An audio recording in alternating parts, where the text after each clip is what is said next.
Sadiq Khan is wrong about crime, and he's been wrong for years. Shock. Stop and search is not the problem in London.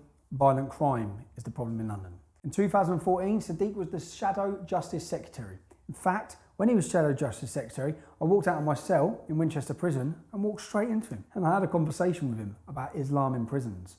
And I said, I've just been through the prison system. What are you going to do about the Islamic gangs?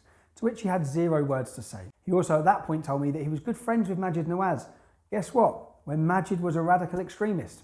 Majid was a radical extremist and Sadiq was his good friend. From his own mouth. After the death of Mark Duggan, Sadiq said that the police force was stubbornly white. How dare they be stubbornly white in a white majority country?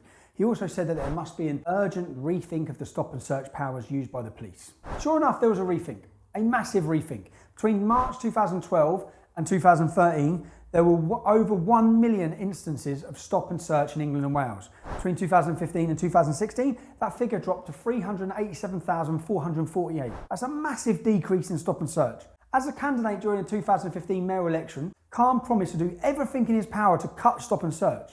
So this huge drop in numbers was a huge victory for Sadiq, and of course for his mates in Labour.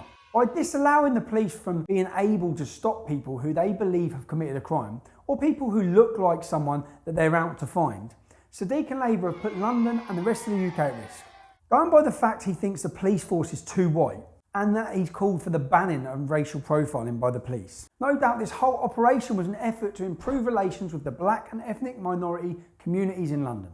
When stop and search dropped to 1/3 of the rate in 2013, violent crime increased, Sadiq. Well done, mate. I'm no mathematician, but the numbers are pretty clear. Yeah? It's basic maths. In 2013, there were over 600,000 violent crimes against a person in England and Wales. But in 2016, it's increased to nearly 1 million. The people are less safe than ever. When you compare those statistics, you get this. Again, I'm no mathematician, although I did get an A in maths, but it's pretty obvious an inverse correlation. When one goes down, the other goes up. And we don't just see this in terms of numbers, we're seeing it with our own eyes. Everyone can see it.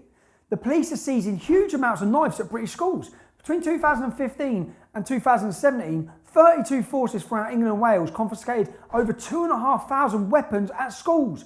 These are our kids, for God's sake, bringing knives into schools. People are wandering through our streets with machetes. It's happening time and time again, daily. And then there's the fact we're possibly the acid attack capital of the world at this point. Between 1999 and 2013, there were 3,500 incidents of acid attacks in Bangladesh.